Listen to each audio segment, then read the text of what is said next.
Hello and welcome back to Stop and Go F1 for this, the Spanish Grand Prix view and prediction video. Here we go. This is going to be a fun one. It's going to be a quick one because usually these preview videos are filled with the news of the past week, all the F1 news that have been going on in the past week.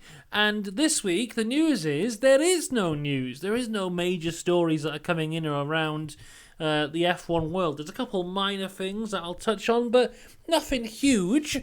So let's head straight down instead to Special Helmet Street. And you know what? Special Helmet Street is as long as News Boulevard this week because there isn't much of that either. There's one special helmet for the Spanish Grand Prix. Here it is. It comes from Carlos Sainz.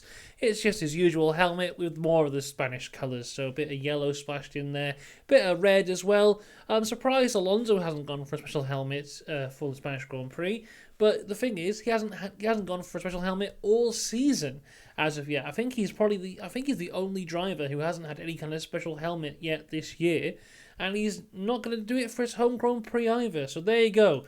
That is Special Helmet Street. Done. In the bin. It's over. It's time to move on to, what do we call it? Upgrade Corner. I keep on forgetting the name of my own segments for the preview. It's time for Upgrade Corner. So, what have we got? Let me tell you. So, Red Bull, they come to Spain with new floor edge and new diffuser. We go across to Ferrari, who have got the biggest upgrades of the weekend. They have got brand new engine covers and floor, as well as a change in the side pod and central body work topologies. Now, I'm just going to interrupt this bit here to just talk about this more specifically, because in FP1 they ran the new side pod exclusively on Sainz's car, then in FP2 they had it on both. I'm not entirely sure why, but that's how they did it. In FP1, Sainz was the slower of the Ferraris, which, you would expect. Like, Sky were trying to make a big deal of it. Like, oh, Sainz was the slower. I mean, that means that Ferrari's upgrades aren't working, doesn't it? But, Sainz is always the slower. And he's only slower by a tenth. So, really, that does show that the side pods work in a way. We'll see how we go. I mean, looking at them through my eyes of someone who has no understanding of this whatsoever, they look a lot simpler than their old ones. But there you go. That's how it goes. Let's see if it works. So far, FP2, they looked pretty good. We'll go over that in a little bit.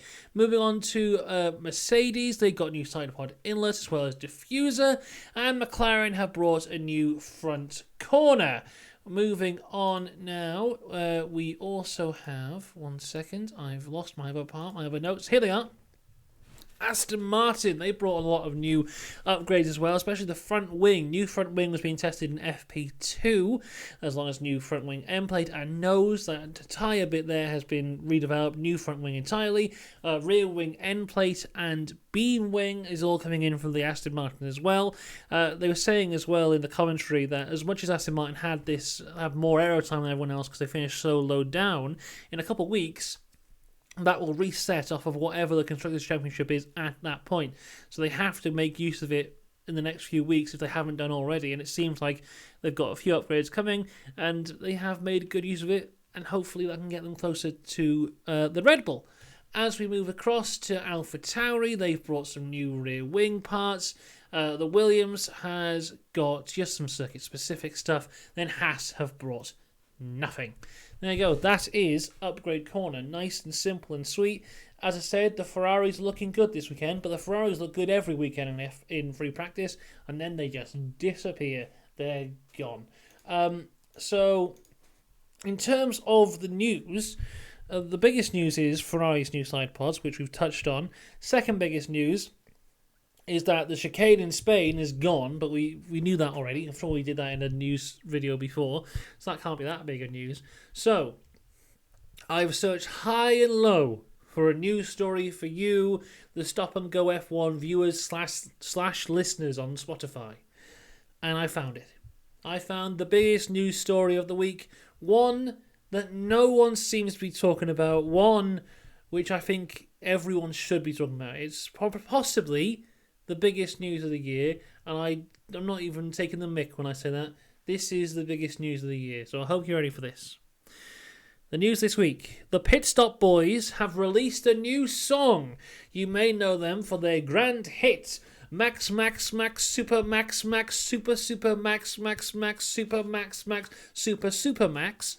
Or last year they released a song, Let's Go Lando, Lando is the King. Let's Go Lando, Lando's going to win. Or something like that. But they have a new song now.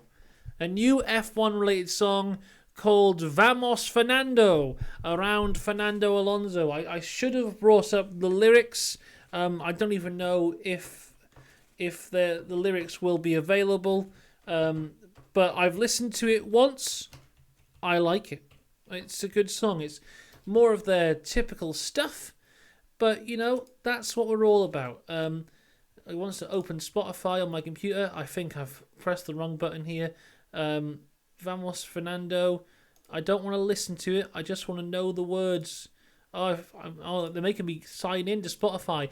I have a Spotify account.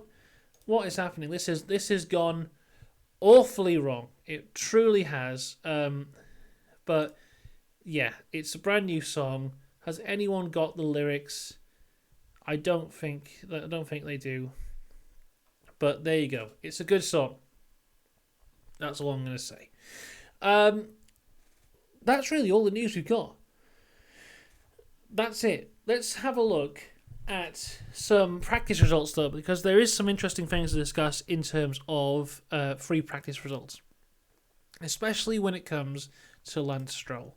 Now, Lance Stroll is having a hard time at the minute, and it doesn't appear like that's going to let up, because in FP1, his teammate was 6th, he was 15th.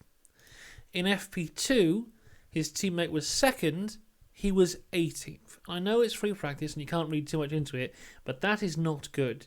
This is not a good start to the weekend here. In FP2, the only cars he beat were the Williams.